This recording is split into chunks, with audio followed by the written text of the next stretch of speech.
Olá a todas as pessoas que nos acompanham aqui hoje.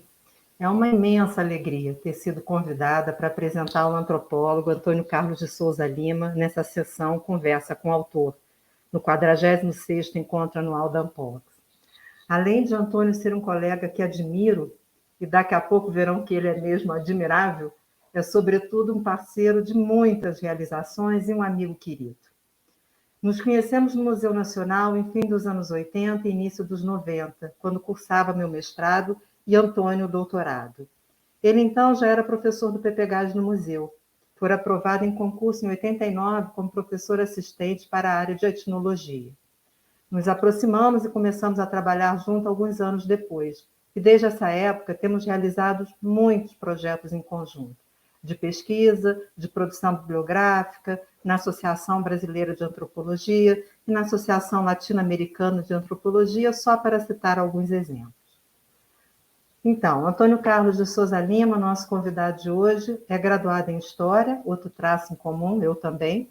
Fez mestrado e doutorado no Museu Nacional da UFRJ, onde tornou-se professor titular em 2015 e desde 2019 passou a atuar como professor aposentado colaborador voluntário, uma nominação que em nada expressa o volume de trabalho que realiza. É pesquisador CNPq-1A e, ao longo de sua atuação como professor no PPGAS Museu Nacional, desempenhou inúmeras funções administrativas sem prejuízo de suas pesquisas, cursos e orientações. Desta perspectiva, destaco que Antônio reúne na sua carreira de professor intensa presença nas 4 dimensões que a constituem: ensino, pesquisa, extensão, esse termo que comunica mal o engajamento com a sociedade que nossa profissão deve ter, e atuação institucional. Vamos lá, traz em seu currículo 1. Numerosa produção bibliográfica, mais de 30 artigos em periódicos, cerca de 30 livros, entre coletâneas e livros autorais, e mais de 70 capítulos de livros publicados, sendo parte significativa dessa produção realizada em coautoria, com orientandos, ex-orientandos e colegas. Também traz impressionante presença em encontros científicos e de formação. Foram mais de 300 participações em eventos nacionais e internacionais e na organização de congressos, seminários e cursos de formação. Formou gerações de estudantes nos seus cursos, mas cabe destacar as 70 orientações de dissertações, teses e supervisões de projeto de pós-doutorado, além de cerca de 50 orientações de monografia de graduação e de iniciação científica concluídas, o que é revelador do seu perfil vocacionado para ensino. Afinal, Antônio tem sua inserção profissional numa instituição, o PPGAS do Museu Nacional, que não oferece ensino de graduação.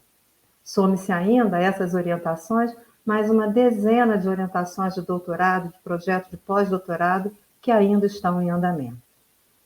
Desenvolveu aproximadamente 30 projetos de pesquisa, para os quais obteve financiamento de diferentes agências de fomento governamentais e de organizações não governamentais, nas seguintes linhas de concentração: processos de formação de Estado, com foco na política indigenista, na cooperação internacional e na produção de sujeitos políticos diferenciados, com ênfase nos povos indígenas. E também história da antropologia no Brasil, tanto no que concerne a materialidade dessa história, documentos e coleções museológicas, quanto à constituição do próprio campo da antropologia, suas relações com o indigenismo, com o pensamento social brasileiro e, mais recentemente, com os atores institucionais do espaço social da reprodução da ciência, como, por exemplo, associações científicas e agências de fomento. Esses números em si, relevantes para a compreensão de sua trajetória, todavia não expressam qualidades essenciais do exercício da produção antropológica de Antônio Carlos. Talvez ele seja uma das pessoas mais generosas que conheço no meio acadêmico. Antônio cultiva como ninguém a colaboração com os colegas, tem habilidade como poucos para fazer antropologia em equipe e criar condições para um engajamento produtivo na escrita e na pesquisa, que se desdobram em publicações e eventos, muitos propiciados pelos projetos de sua autoria, financiados por diferentes instituições. Tem assim compartilhado reflexões mas também oportunidades com antropólogos e antropólogas em distintos momentos de suas trajetórias. Um perfil, no mínimo, escasso nesse ambiente que tem se tornado cada vez mais competitivo com a imposição de uma cultura redutora da avaliação de nosso desempenho. É fundamental destacar esse ethos antropológico singular, em especial quando se fala de alguém como Antônio Carlos, que tem fama de ser um temperamento difícil pelo seu jeito direto, sincero e contundente de se expressar.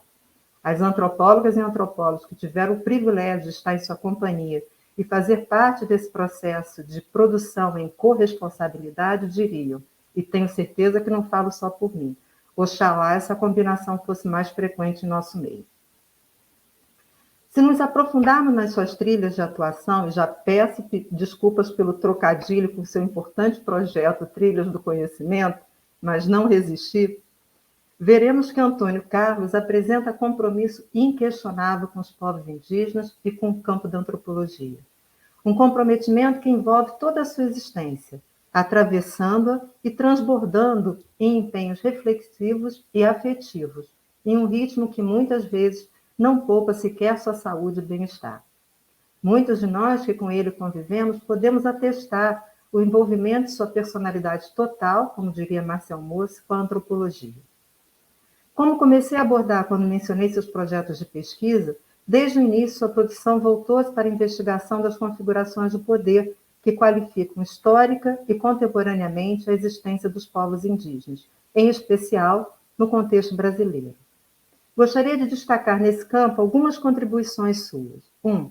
O desenvolvimento da categoria de poder tutelar como uma relação que implica em uma dominação por meio de práticas benevolentes de condução das condutas dos indígenas, ou seja, práticas de extrema violência na conquista de terras pela política de aldeamento, suavizadas por personagens e atos reputados civilizadores, abnegados e altruístas, mas geradoras de relações de profunda dependência e de inferiorização. Essa foi sua tese de doutorado, um grande cerco de paz, poder tutelar a indianidade no Brasil, orientada por Castro Farias, defendida em 92 e pela qual Antônio recebeu o prêmio Ampox de melhor tese em ciências sociais, há 30 anos atrás. Uma balzaquiana ainda em pleno vigor, como os trabalhos de seus orientandos e orientandas em contextos diversos demonstram. Essa elaboração teórica, por sua vez, desdobrou-se na investigação teórico-empírica de diversas tecnologias de governo e de produção do Estado, incluindo a participação social como uma pedagogia política com potencial de, articulada com a formação dos indígenas no ensino superior, diminuir a cadeia de mediadores que o Estado Democrático de Direito engendrou nas relações com os povos indígenas. Enfim, justamente a formação dos indígenas no ensino superior é a outra contribuição de Antônio Carlos que eu gostaria de destacar. Tal eixo de investigação vinha sendo desenvolvido por ele pelo menos desde 2011, numa dupla chave. Uma, sua articulação com a participação social, entendida como um novo regime de governo, de modo que, 2, a educação superior indígena é ressignificada como um espaço-tempo eminentemente político para a produção de cidadãos participativos. Estavam, assim, em gestação novos atores sociais que poderiam se inserir nas instâncias de governo, conferências, conselhos e comissões, para propor e monitorar as políticas públicas, sem se deixar, na medida do possível, enredar na burocratização e esvaziamento político dessas instâncias. Antônio, sem dúvida, tem enfrentado com sucesso o desafio de compreender o emaranhamento na vida dos diferentes povos indígenas entre as práticas tutelares, vigentes apesar da Constituição de 88, que cancelou juridicamente a tutela, e as dinâmicas participativas com seus limites e possibilidades enquanto um novo regime de poder. E isso não apenas com inspiradoras reflexões antropológicas, mas também por meio do compromisso ético-político de ser um aliado na tessitura dessa nova realidade democrática, na qual as ações afirmativas são centrais. Os anos da metade da década passada trariam um golpe nesse processo, que era ainda incipiente e que foi bruscamente interrompido com o impeachment de Dilma Rousseff em 2016, a presidência de Temer e a eleição de Bolsonaro em 2018. E podemos ver nos últimos anos, em meio à pandemia da Covid-19, a focalização da luta indígena em outras táticas, dentre elas a militância jurídica e a formação da chamada, entre aspas, bancada do COCAR no Legislativo. Falando agora do campo da antropologia, sua contribuição se desdobra, por um lado, na construção institucional da antropologia na ABA e na CAPES, e, por outro, nas reflexões sobre a institucionalização das ciências sociais no Brasil. Antônio desempenhou sucessivamente funções relevantes na ABA: presidência, vice-presidência, direção regional, coordenação da Comissão de Assuntos Indígenas inúmeras vezes, e nem sempre em condições políticas propícias à antropologia. Foi durante sua presidência na ABA, 2015-2016, que vivemos o impeachment de Dilma e a CPI da FUNAI e do INCRA na Câmara dos Deputados, que resultou no pedido de indiciamento de cerca de 20 antropólogos. Relevo aqui também Antônio ter assumido a responsabilidade de coordenar a área da antropologia e arqueologia em meio a um dos piores momentos da CAPES. Sucedeu uma coordenação de área desastrosa, em meio a mudanças e complexificação das regras de avaliação, com a alocação das forças políticas do novo governo nos cargos de direção da instituição, tendo que lidar com uma intervenção jurídica no processo de avaliação quadrienal que a suspendeu, na sequência autorizou sua realização, mas não sua divulgação, e que apenas hoje, ou ontem, não tenho muita certeza, por meio de um acordo entre Ministério Público e CAPES, parece ter chegado ao fim, com a autorização de divulgação da avaliação quadrienal 2017-2020, o que acabou resultando na prorrogação do seu mandato muito além do previsto inicialmente. O marco de sua história, da sua trajetória, é ainda a capacidade de transformar a inserção institucional em objeto de pesquisa.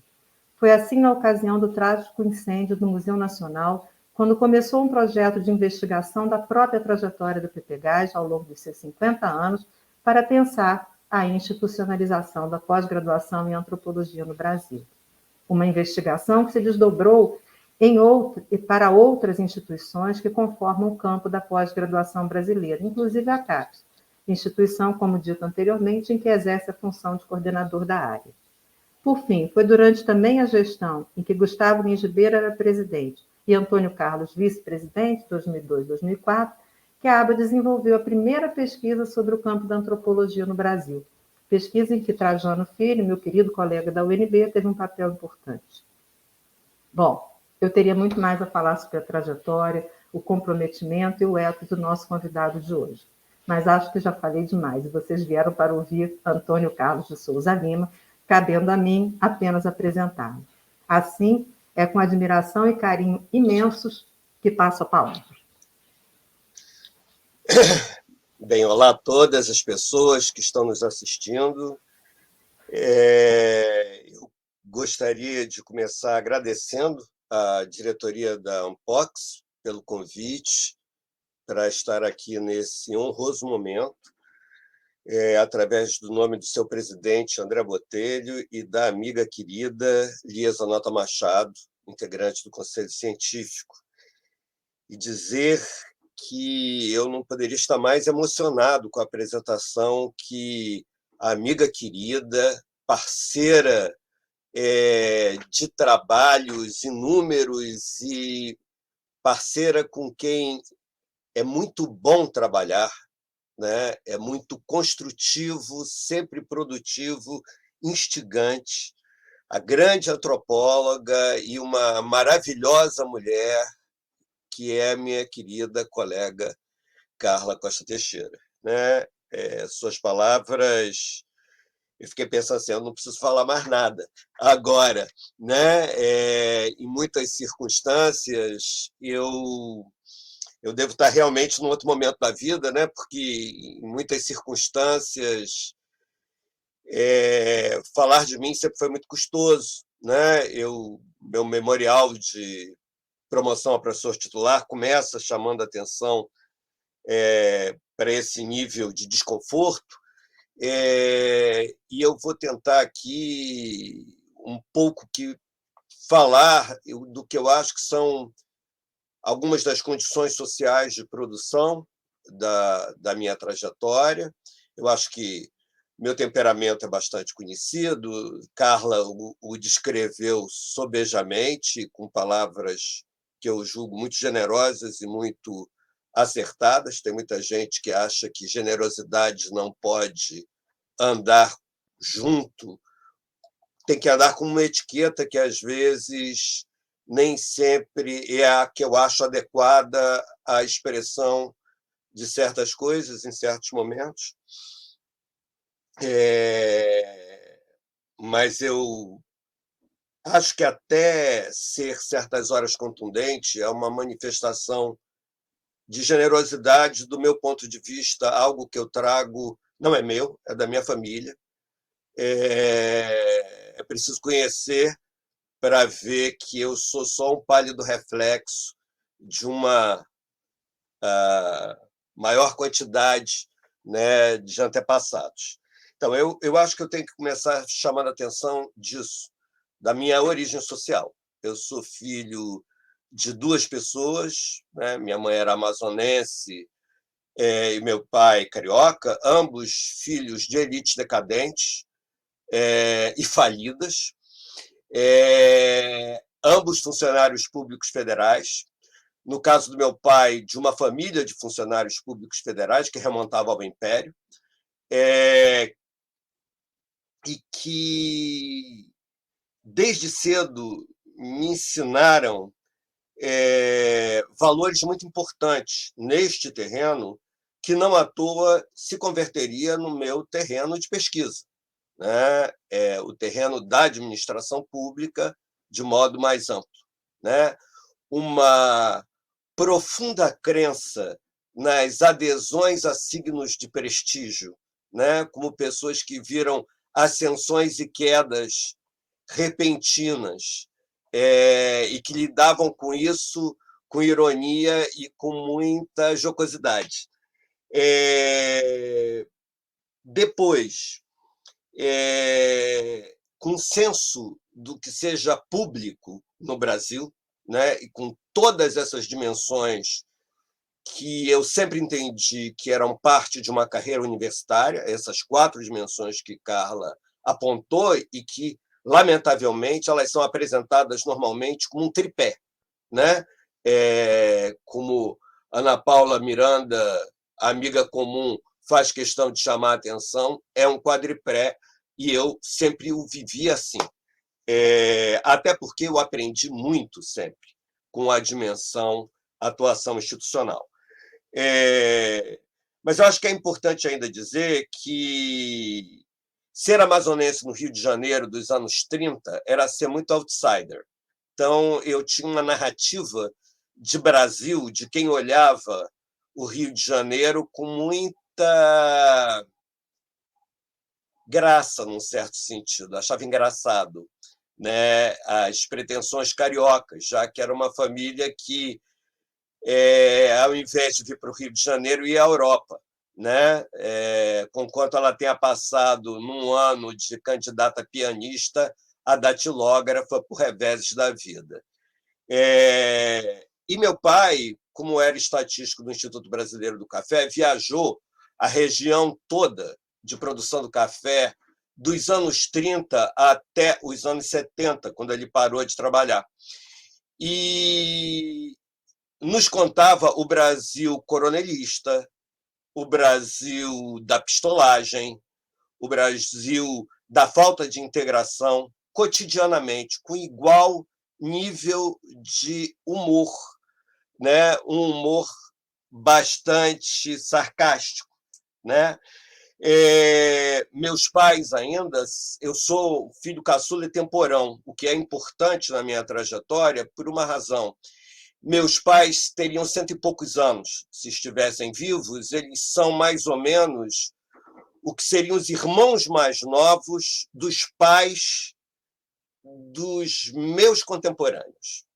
Então, eu fui criado por pessoas muito mais velhas do que aquelas que criaram meus contemporâneos, né?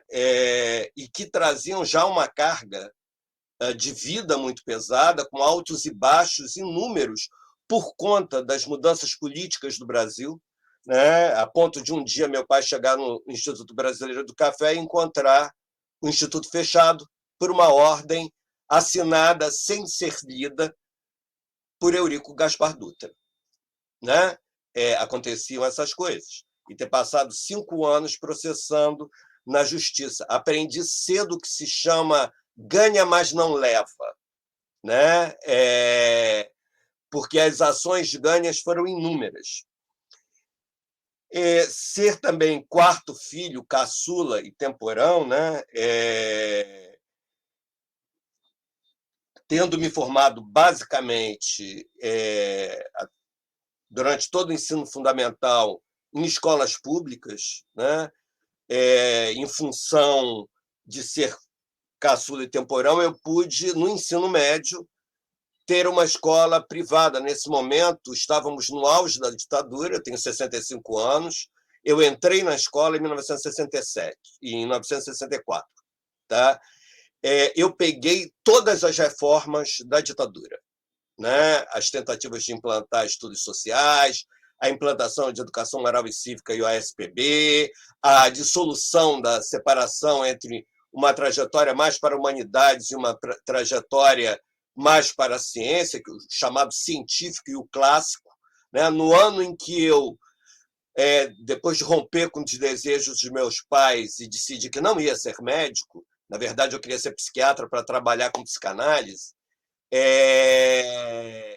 e ter decidido, depois de uma longa reflexão, com cada dia eu aparecia com uma profissão para desespero dos meus pais, na escala deles pior.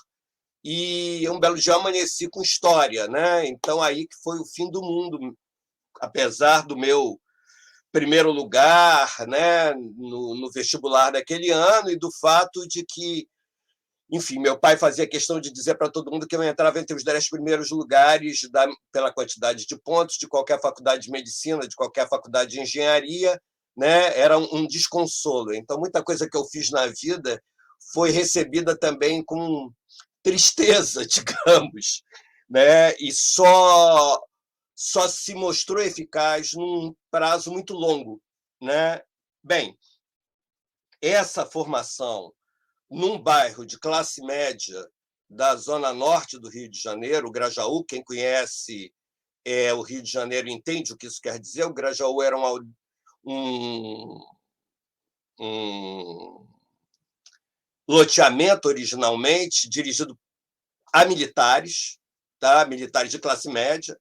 Gilberto Velho e Otávio Velho residiram no Grajaú até, eu acho, por volta de do momento que foram morar nos Estados Unidos, e aí, quando voltaram com seus pais, foram para a Zona Sul.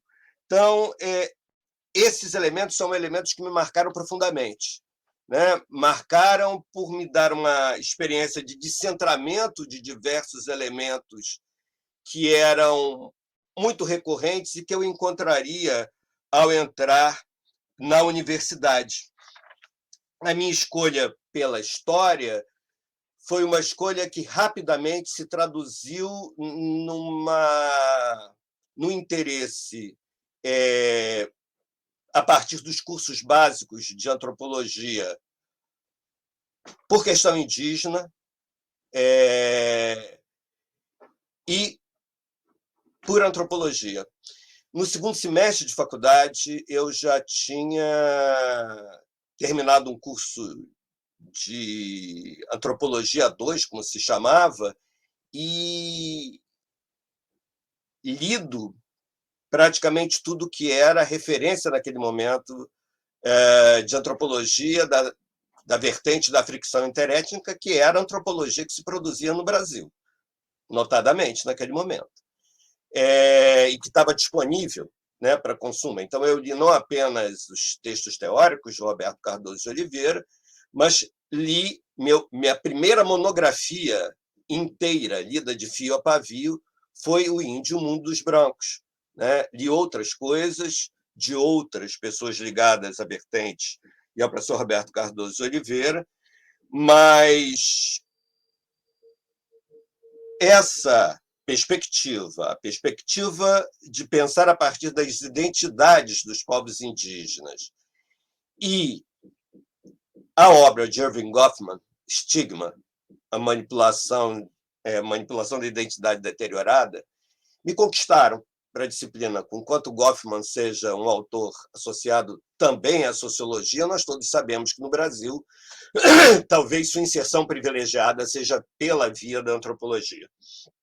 Goffman é um autor que me acompanha ainda hoje, em diferentes trabalhos, e que eu reencontraria no curso de Teoria Antropológica 3 e Teoria Antropológica 4, feitos com Simone Guedes, na graduação ainda. Eu fiz todo o básico da antropologia.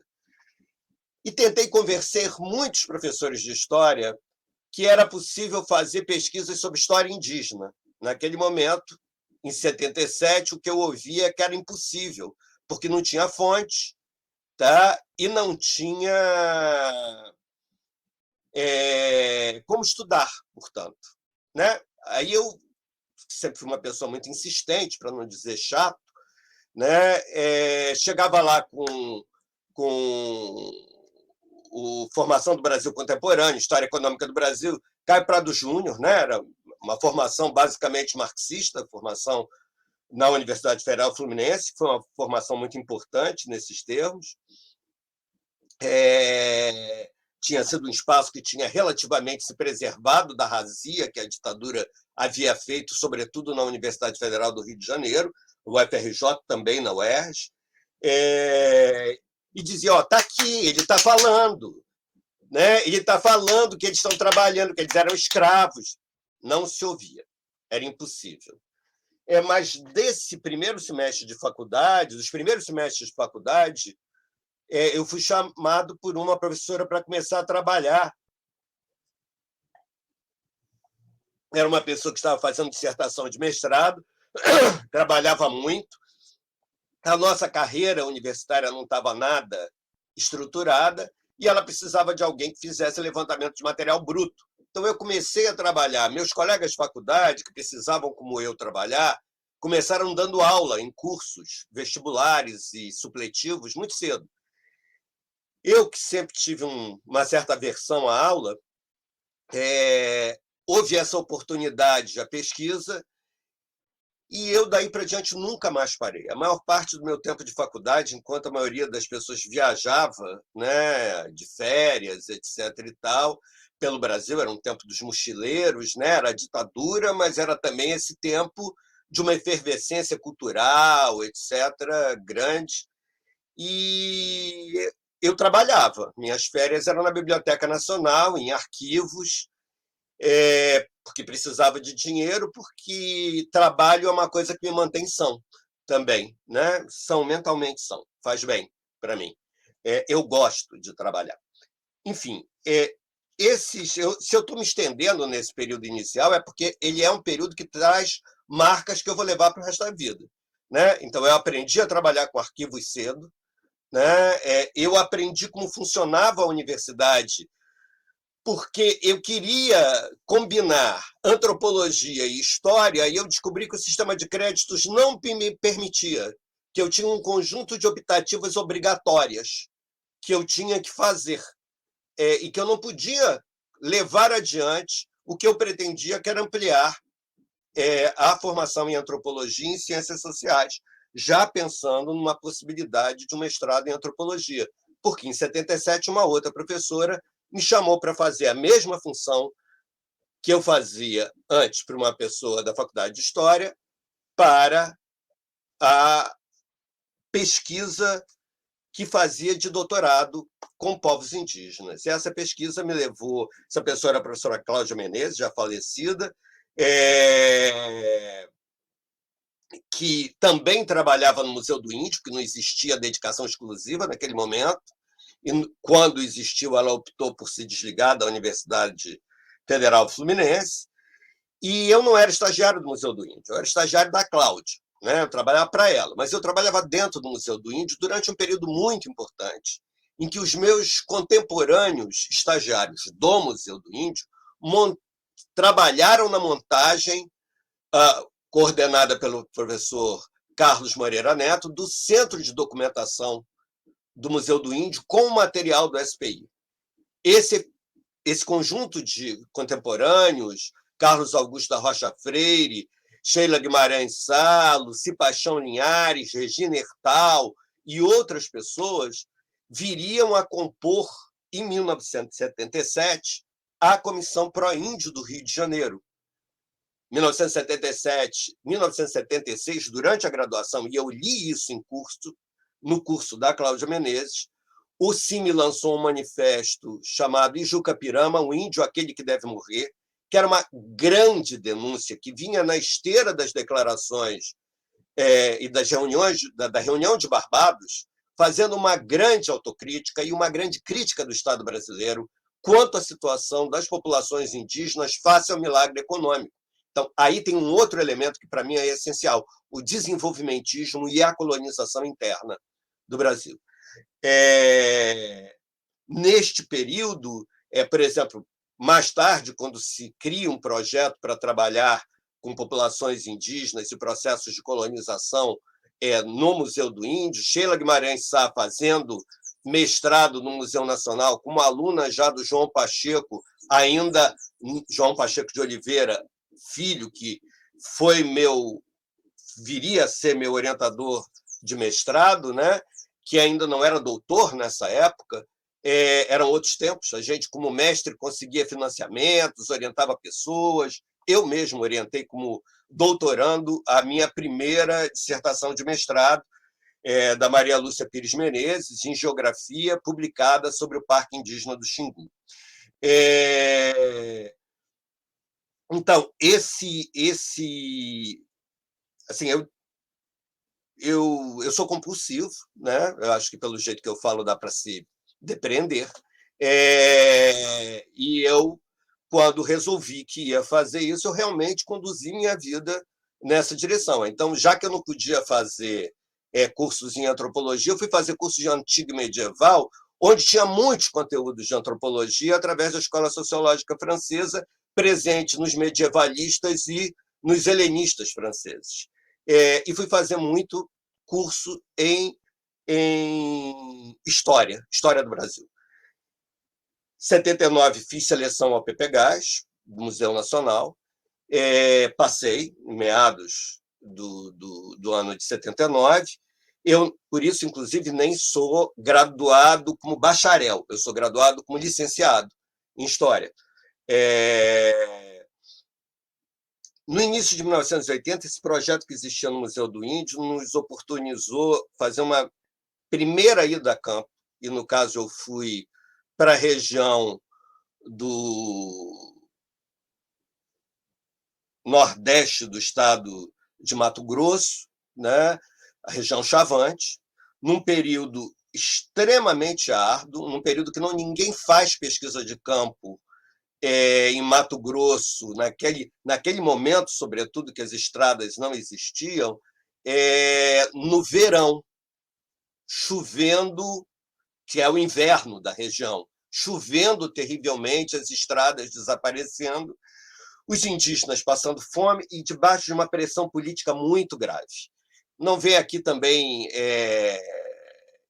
desdobrar esse item, mas é fundamental ter claro que, no início de 1980, logo depois que nós passamos por essa região, toda a equipe de indigenistas com compromisso histórico com os povos indígenas foi expurgada da FUNAI, foi demitida, né? Era a gestão do coronel Ivan Zanoni-Hausen, né? Que colocou muita gente para fora da FUNAI.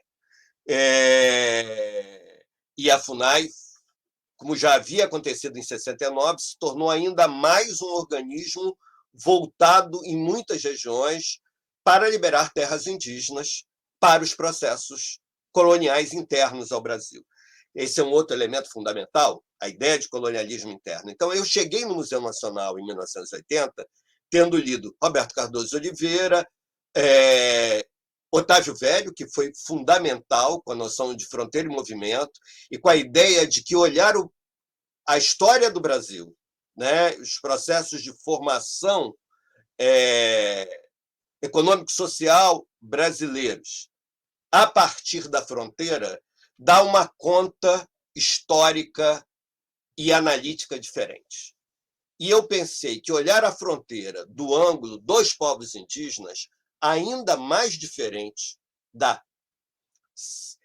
Nós tínhamos acesso, líamos Rodolfo Stabenhagen, Pablo González Casanova, autores que até hoje são autores, para mim, muito importantes. Os usei num curso de Antropologia do Desenvolvimento no semestre passado, com espanto por parte dos alunos para quem tudo isso havia se apagado, e com espanto por ver quantas coisas têm, digamos, uma pregnância histórica muito maior, ainda que reconfigurada, do que naquele momento isso aparecia. Chegar no Museu Nacional, para mim, foi muito importante, né? Por muitas razões. Foi uma escola definidora da minha vida. Foi lá que eu melhor li os clássicos das ciências sociais, inclusive Marx e Engels, em que o rigor que eu desejava de formação e que eu encontrava em alguns professores na graduação, eu encontrei em todos, né? Em uma instituição profundamente comprometida com o que fazia, e com a vida política do Brasil, com as nuances de cada um de seus integrantes, né? Neste momento, como eu disse, em 77, eu deixei pelo meio isso, havia sido esboçado um decreto pelo ministro do Interior, Maurício Rangel Reis, que emanciparia os índios da tutela de Estado. Vejam, a tutela de Estado, com certeza, em muitos aspectos, obsoleto Estatuto do Índio, ainda vigente, de 1973, cujos melhores conteúdos e bases remontam aos anos 50, a atuação de Darcy Ribeiro, Roberto Cardoso de Oliveira e Eduardo Galvão dentro do Serviço de Proteção aos Índios, há uma linha para isso.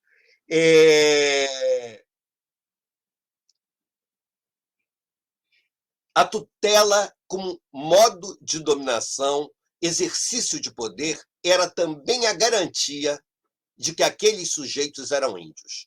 O que significava, naquele quadro de penetração violenta e brutal de regiões da Amazônia, do Centro-Oeste, emancipar? Significava dizer: você não precisa mais de terra. Você só tem direito à terra porque é índio.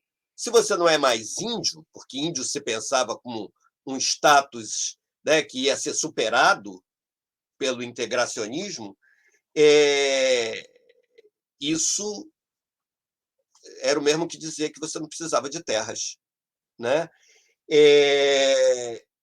E ali, naquele momento, no Brasil inteiro, surgiram inúmeros movimentos de contestação, dentre eles uma comissão pró-índio no Rio de Janeiro, do qual o professor Antônio Siger, que viria a ser meu professor, foi da minha banca de seleção ao mestrado e viria a ser meu professor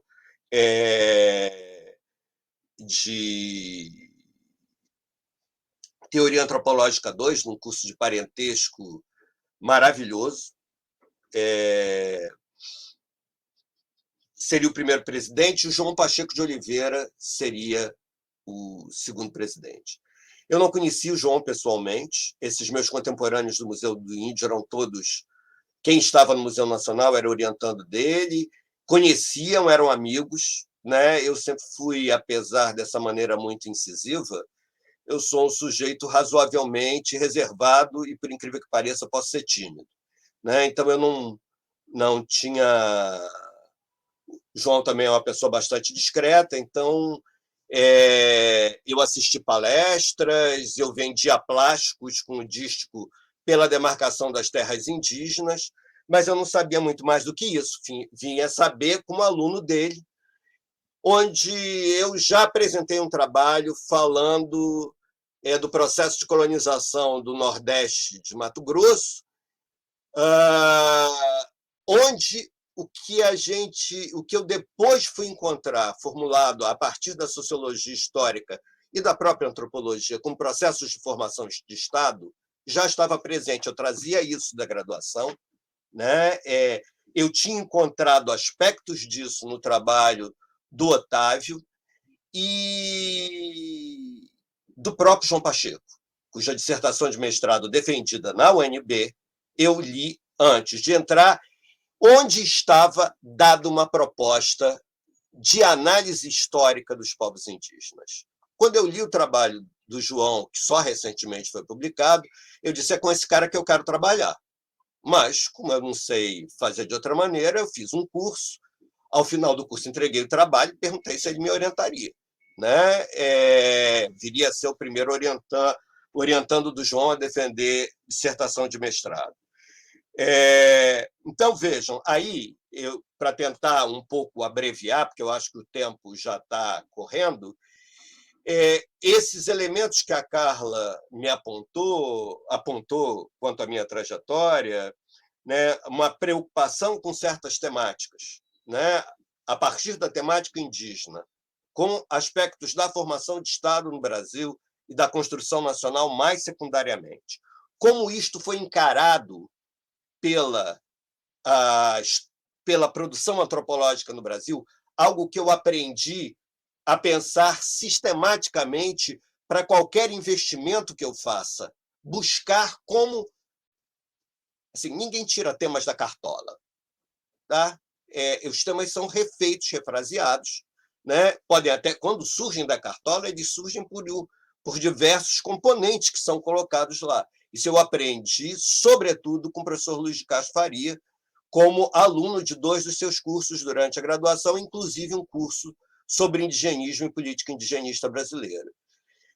O primeiro trabalho que eu publiquei foi uma resenha junto com o João Pacheco de Oliveira, no Anuário Antropológico da UNB, né, sobre uma coletânea de textos, uma resenha ao estilo das resenhas do Anuário, uma resenha estendida de muitas páginas, né, um artigo, na verdade, refletindo sobre indigenismo e políticas indigenistas, contrastando México e Brasil, tema que eu revisitei depois e inseri, inclusive, como um apêndice da publicação no México do meu livro, que se deu em 2018, da tese de doutorado, Um Grande Cerco de Paz. Que, Carla, não foi melhor tese, não. Eu fui premiado com menção honrosa. Né? Naquele ano, o prêmio de tese foi da Carmen, acho que Carmen Alvear, sobre a Petrobras, em sociologia. Então, não dá, eu não consigo me explicar sem falar que a minha formação ao nível de mestrado foi também dada contemporaneamente à luta pelo chamado Estado Democrático de Direito, né? Pela participação através do João, que me abriu portas nesse sentido, em atividades do Conselho Indigenista Missionário, isso antes do semestre, e pelo engajamento em todas essas discussões que eu acho que encontraram num texto do João de 1981, na verdade publicado em 83, uma inflexão muito importante.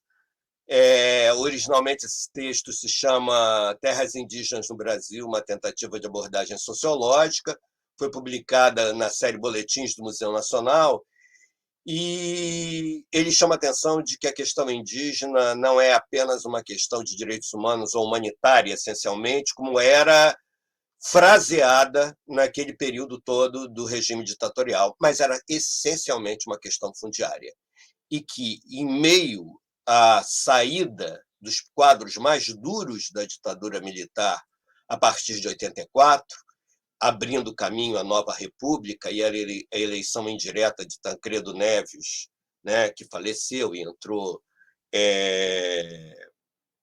José Sarney, era impossível deixar de reconhecer que a questão fundiária continuava na mão dos militares, né? Através de um controle muito cerrado do Conselho de Segurança Nacional. Também não cabe aqui me estender sobre isso, mas o que é importante é que isso também foi feito em diálogo com os movimentos indígenas, com uma rede de apoiadores e com um conjunto de outros pesquisadores, o que redundaria num projeto que iniciou como um projeto em parceria com então Centro Ecumênico de Documentação e Informação, e essa equipe liderada pelo João Pacheco de Oliveira, que nessa época estava trabalhando no MIRAD, em Brasília, do chamado Projeto de Estudo sobre Terras Indígenas no Brasil, Invasões, Uso do Solo e Recursos Naturais. E que, na prática, burocraticamente, organizacionalmente, eu tive um papel importante como subcoordenador, com 28 anos, mestre, recém-mestre, naquele momento, né? Eu defendi dissertação de mestrado em agosto de 85, e esse projeto foi um projeto importante porque ele conduziu pesquisas que redundaram no mapeamento da situação de terras indígenas no Brasil, que redefiniu completamente o cenário, né? Nesse período, a FUNAI, né, controlada indiretamente ainda pelo regime militar, que não tinha desaparecido de todo, né, propunha a demarcação de terras indígenas como 1 hectare índio. Então, a gente teve um papel muito importante, e eu acho que essa foi a pegada em que eu me aferrei, digamos, em que eu me reconheci, né? Em que produzir conhecimento gera elementos para intervenção social. Não se trata de militar sem conteúdos científicos, mas produzir para que a gente possa criticar e trabalhar politicamente, né? Nós fornecemos esse material que foi essencial aí para as discussões no contexto constituinte. Daí para diante, eu permaneci nesse projeto durante um período até 1992, quando eu defendi minha tese de doutorado, que ia se tratar de outro tema, né, basicamente sobre a presença antropológica em grandes projetos econômicos. A questão do desenvolvimentismo me acompanha desde então, ela é parte da discussão sobre colonialismo interno, do meu ponto de vista.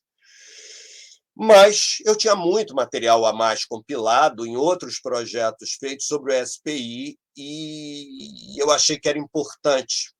Era importante por quê? Porque se discutia naquele momento se devia ou não manter a tutela de Estado, se devia ou não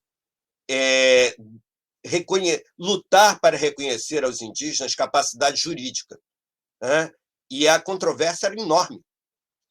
As lideranças indígenas queriam o fim da tutela, pelo menos da tutela no plano jurídico, não como forma, como exercício de poder, né? Como exercício de poder, ela continua até hoje. Cristiane Julião Pancararu, né, orientada por mim no mestrado e agora no doutorado, escreveu um trabalho belíssimo falando do que ela lê como a tutela contemporânea, né, dos indígenas. É um trabalho muito interessante, que está numa coletânea recém-publicada chamada Maquinaria da Unidade, Bordas da Dispersão, que eu pude organizar junto com o Caio Gonçalves Dias, em que tem textos da Carla e meu, do João Paulo Macedo de Castro e meu, de outros alunos meus e meus próprios, e de outros interlocutores meus, de Adriana Facina, Gurgel do Amaral. Bem, então, quando eu saí do doutorado, né, pouco depois, também não vem aqui, foi um momento muito difícil, eu perdi minha mãe, era governo Collor, a gente estava mal de dinheiro, tá tudo muito ruim, né? E aconteceram outras coisas bastante ruins dentro do Museu Nacional, comigo mesmo. E, enfim, eu passei a pós-graduação em 1994, né? Depois de ministrar um curso. Eu já tinha ministrado um curso na pós-graduação. Eu tinha ministrado 3 cursos já na pós-graduação do Museu Nacional. em parceria, né, como assistente, melhor dizendo, do professor Castro Faria, em 1986, do professor João Pacheco de Oliveira, 2 vezes, e eu, antes de virar professor, ministrei um curso sobre dimensões simbólicas do poder na história da UFRJ.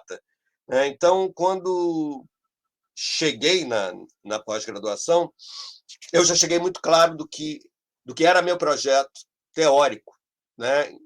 Que era, partindo da antropologia política, pensar nos processos de formação de Estado em sociedades contemporâneas, algo que não era frequente de se fazer naquele momento, mas que faz todo sentido com a leva de trabalhos que convergiram na direção, por exemplo, de trabalhar sobre eleições, ou, como Carla, de analisar o legislativo, que tem a ver com a retomada da vida democrática no Brasil e a análise do autoritarismo implícito nas práticas de poder cotidianas. Né? Porque também não se trata de macromodelos de formação de estados, se trata de ler macro-sociologia para pensar na escala micro e formular questões sobre o funcionamento cotidiano. Então, eu nunca me afastei, por exemplo, da pesquisa a partir de questões indígenas e da política indigenista.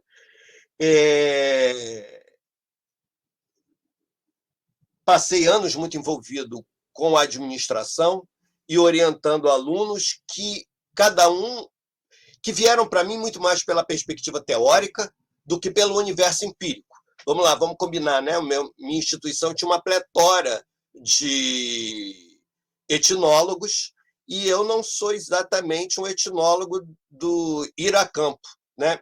Meus interlocutores não estão presos nas aldeias, presos entre aspas, né? Estou de brincadeira aqui com a palavra.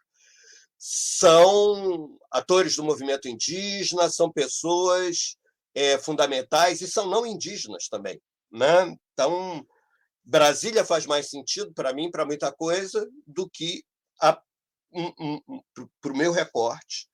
Enfim, essa perspectiva eu mantive, mas eu fui orientando pessoas, etc.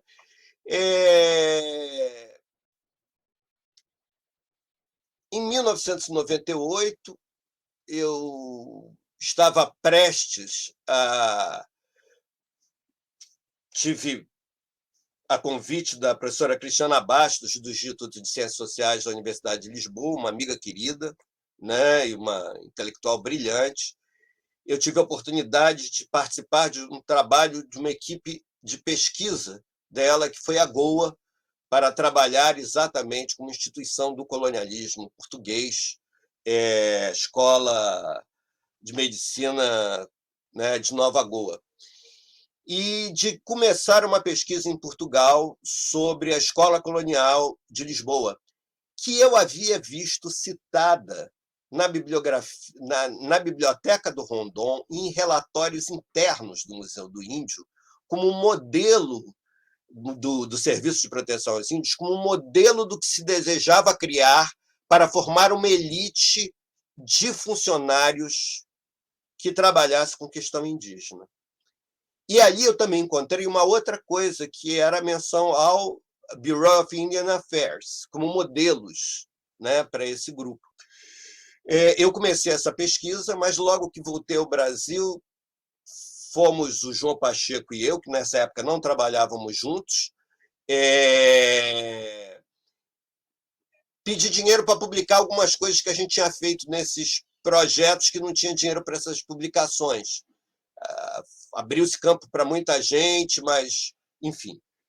E o José Gabriel Lopes, que havia recém-entrado, propôs a gente um trabalho que era isso e muito mais outras coisas. Era um mapeamento da questão indígena no Brasil.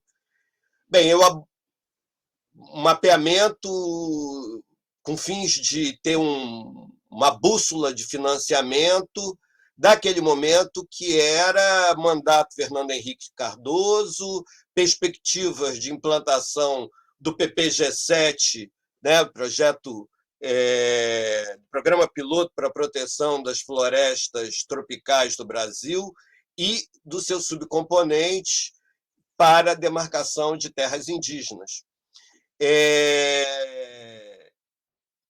Saímos um tanto ou quanto atarantados da conversa, o João e eu, porque nenhum dos dois pretendia nem voltar a trabalhar em parceria, nem nós tínhamos projetos diferentes. Eu estava me preparando para ir para Portugal, né? Eu tinha uma janela na vida que me permitia isso, eu abri mão mais de uma vez de possibilidades de ir para o exterior por razões pessoais.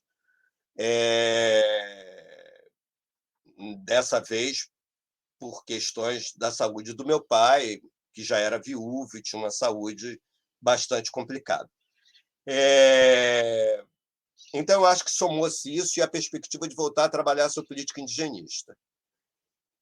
E aí nós não apenas trabalhamos, como produzimos seminários de discussão da questão indígena e que serviram, inclusive, à preparação de um conjunto de coisas que foram apresentadas ao governo Lula a pedido, organizadas, inclusive, a pedido dos movimentos indígenas. Esse material está todo no site do Laboratório da Gente, LACED, né, que, na esteira dessa retomada de projetos da FOR, foi criado em 2001 com uma ampla rede. A partir daí, vieram, como eu sempre tive uma preocupação sobre como formar pessoas para trabalhar com certas questões, isso se desdobrou em cursos de formação em gestão para o etnodesenvolvimento, que eu acho que inspiraram iniciativas que aconteceram em certas regiões, e um curso de graduação que existe na UFPA. E, no que a Carla mencionou, o projeto Trilhas de Conhecimento, um projeto voltado a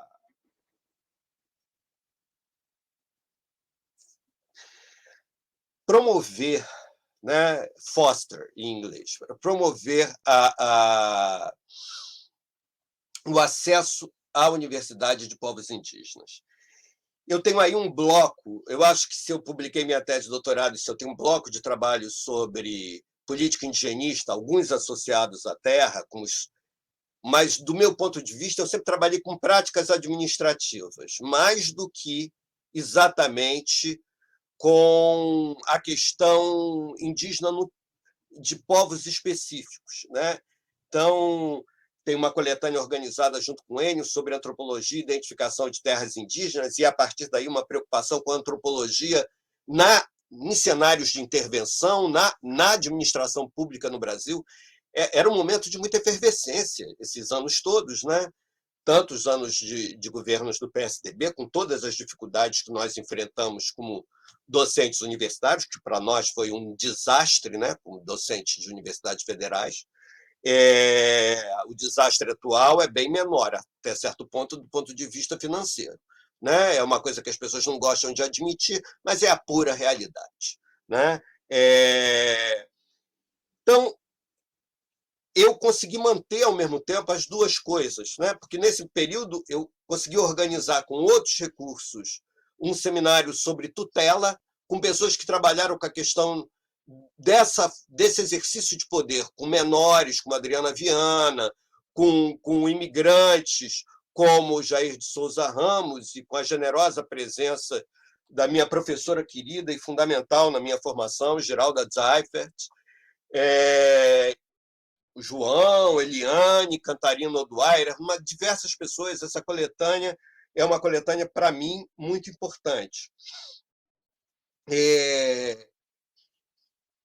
Fui aprofundando em cursos na necessidade de aprender com os meus alunos sobre outros campos da vida social brasileira. O que eu tinha claro, eu escrevi isso num grande cerco de paz, que eu ia trabalhar sobre questão indígena ali, né, onde a coisa estava enunciada claramente, mas que a questão da tutela era para muito além disso, e para muito além do Instituto Jurídico.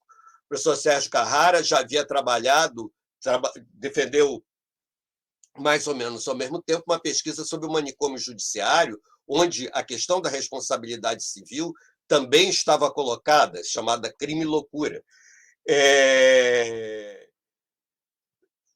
A partir desse momento, também meados dos anos 2000, eu comecei, aliás, início dos anos 2000, eu comecei a atuar na Associação Brasileira de Antropologia, primeiro como integrante da Comissão de Assuntos Indígenas, para a qual eu pude produzir um vídeo que viria a ser o primeiro vídeo da aba, chamado Muita Terra para Poucos Muita Terra para Pouco Índio, uma pergunta, né?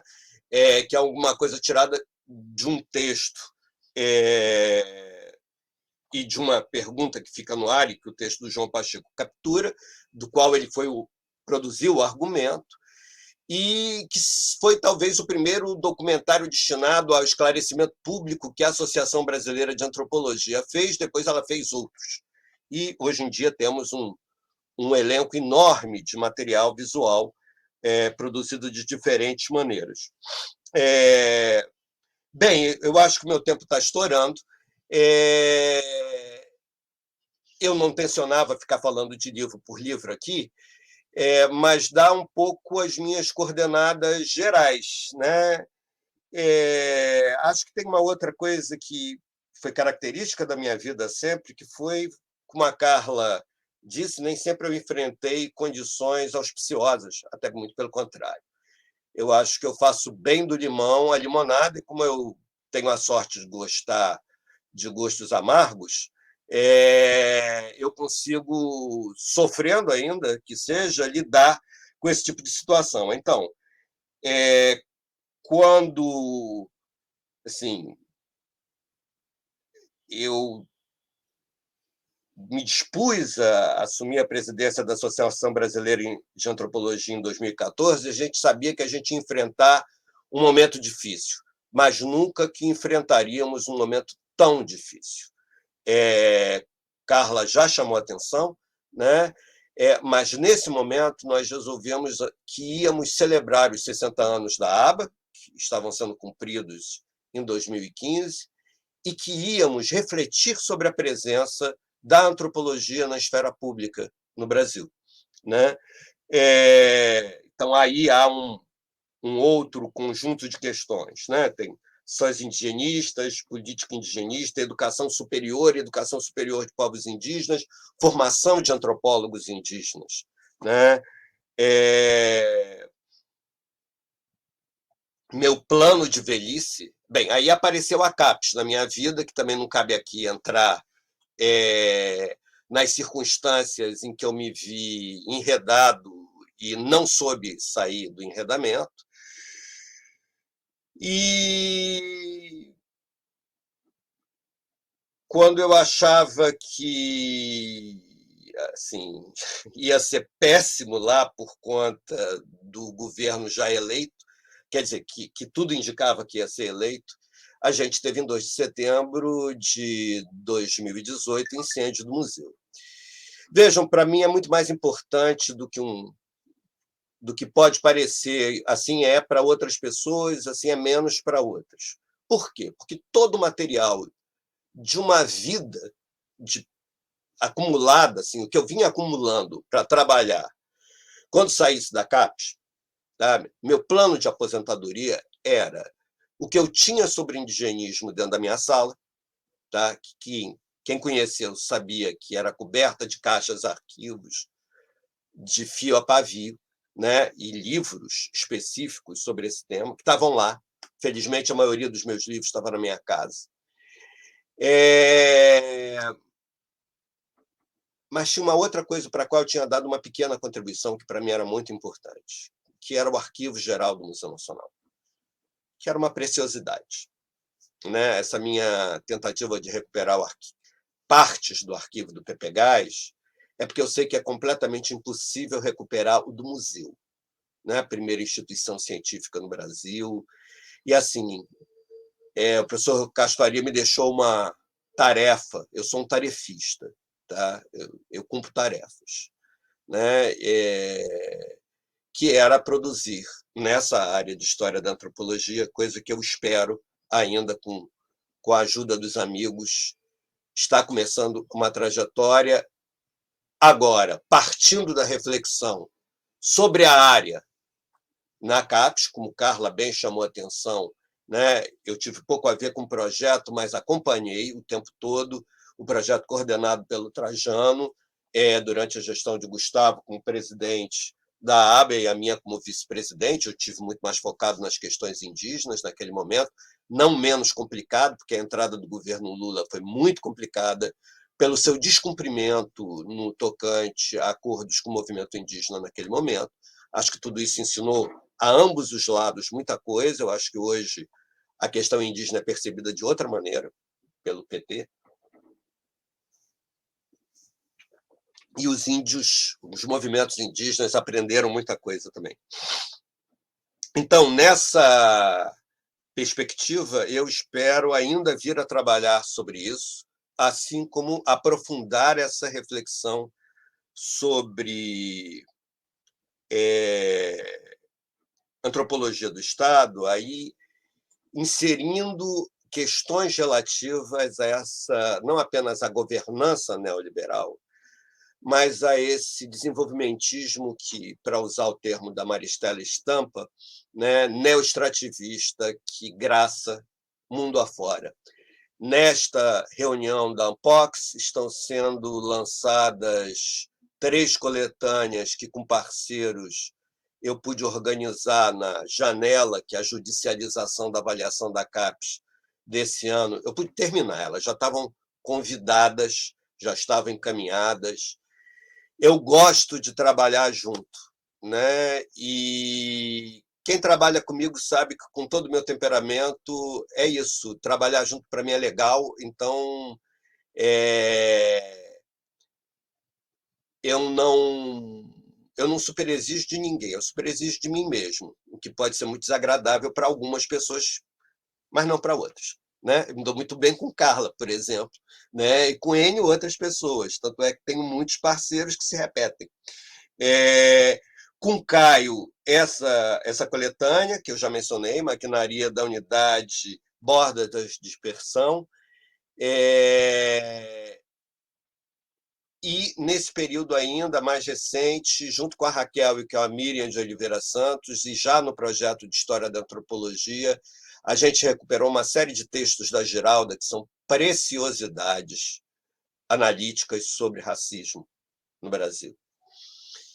E lançamos uma coletânea já mais antiga, chamada Beneplácito da Desigualdade e Outros Ensaios, eu acho que é o subtítulo. Esses textos só existiam reunidos na biblioteca que incendiou do Museu Nacional. Uma biblioteca que a gente nunca vai recompor, porque ela foi composta pelas nossas vidas, né? Profissionais. Então, eu acho que os meus próximos anos não serão os que eu imaginava, serão os possíveis, com este elenco de temas, pensando questões relativas a poder, Estado, desenvolvimentismo, né, e alternativas, né, de projetos de futuro, algo que teve sempre na nossa discussão com os movimentos indígenas, ao mesmo tempo que mergulhando no passado, não para encômios, não para momentos laudatórios, mas para trazer para hoje muita coisa produzida por nós que vem sendo apagada pela inserção, às vezes, de autores estrangeiros da modinha que, enfim, tem e não tem tanto a dizer quanto nós mesmos. Então, eu acho que o que eu teria a dizer era isso. Eu pretendo que, nesse processo, a gente possa ampliar o diálogo com colegas da América Latina e com colegas de redes internacionais voltadas para a América Latina. Sim, se eu tiver que falar alguma coisa ainda como autor, eu acho que eu nunca seria autor de textos sobre isso, mas eu estou virando um grande consumidor de textos sobre China e sobre os mais variados aspectos da China. É um legado da pandemia, né? Acho que porque é um contraponto muito instigante. É isso. Muito obrigado pela generosidade, pelas lindas palavras, Carla. Você me emocionou por demais. Eu que agradeço, Antônio. Agradeço poder estar aqui te ouvindo mais uma vez e agora, talvez, com muitas informações que nunca tinha escutado reunidas dessa forma. Né? Para mim é uma oportunidade sempre te ouvir. Né? E agradeço a Ampox e a sua indicação para estar aqui nesse momento. Um prazer enorme. Obrigado.